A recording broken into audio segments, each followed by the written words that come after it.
طاقت کرسی کا نام نہیں، طاقت فوج کا نام نہیں، اصل طاقت عشق مصطفیٰ کا نام ہے۔ اگر یہ سینے میں موجود ہے، اللہ کریم خود تمہارا رعب ڈال دیتا ہے، تمہاری ہیبت ڈالتا ہے۔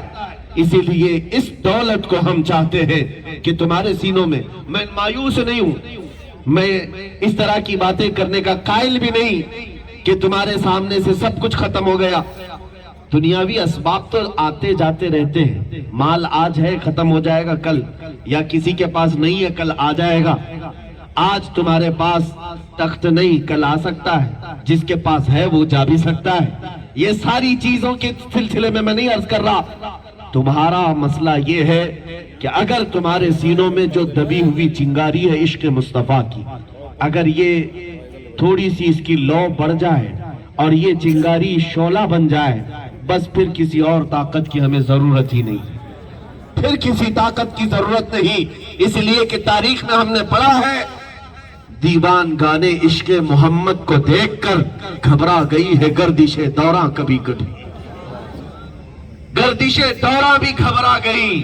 وہ کون سی طاقت تھی جو بدر کے میدان میں نہتے 313 تھے، جن کے پیروں میں چپل بھی نہیں تھے اور ہاتھوں میں تلواریں بھی نہیں تھی، لکڑیاں لے کر لڑ رہے تھے، لیکن 1400 سال سے آج تک تاریخ اس بات کی گواہ ہے کہ 1000 سے زیادہ لوگوں پر انہی 313 لوگوں کو رب ذوالجلال نے ایسا غالب کیا کہ دنیا کی تاریخ میں موجود ہے۔ وہ بدر کا واقعہ بھی، احد کا واقعہ بھی، خیبر بھی، اور سب سے بڑھ کر کے پوری دنیا کو ہلا دینے والا واقعہ کربلا کا میدان بھی دیکھا ہے۔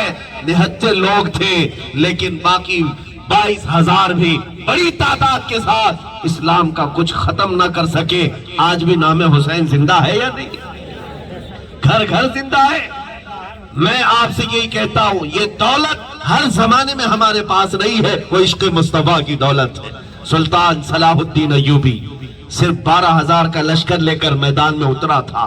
یہ وہ وقت تھا جب 4 لاکھ صلیبی لوگ مقابل میں آئے تھے، 4 لاکھ 12,000 کے مقابل میں۔ صلاح الدین نے اپنے فوجیوں سے پوچھا کیا کیا جائے؟ فوجیوں نے کہا، اے ہمارے سپہ سالار، اگر رسول اللہ کے صحابہ بھی تعداد دیکھ کر اترتے تھے ہم بھی دیکھیں گے، اگر وہ تعداد نہیں دیکھتے تھے تو ہم بھی بغیر دیکھے اتریں گے، اس لیے کہ ہمارا یقین تلواروں پر نہیں، ہمارا یقین خالق تلوار رب ذوالجلال پر ہے۔ وہی آیت میں نے تلاوت کی، ینصرکم اللہ فلا غالب لکم، اگر اللہ تمہاری مدد کرے کوئی غالب آ ہی نہیں سکتا، کوئی غالب نہیں آئے گا۔ وَإِن يَخْذُلْكُمْ، اور اگر وہ تمہیں گرا دیا رب تعالیٰ، فَمَنْ ذَا الَّذِي يَنْصُرُكُمْ مِنْ بَعْدِهِ، قرآن میں رب تعالیٰ فرماتا ہے پھر کون ہے اللہ کے بعد تمہاری مدد کر سکتا ہو؟ کون ہے؟ پوری طاقتیں مل کر کے تمہیں کھڑا نہیں کر سکیں گی، ایک سانس تمہیں نہیں دے سکتی دنیا۔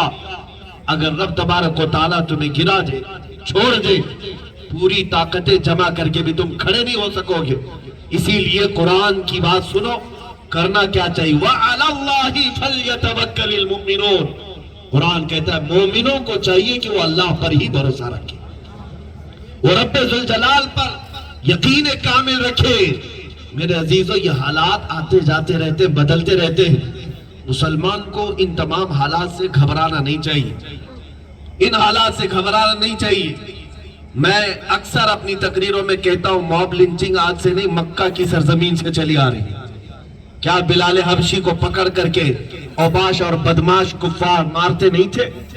ان کی ننگی پیٹھ پر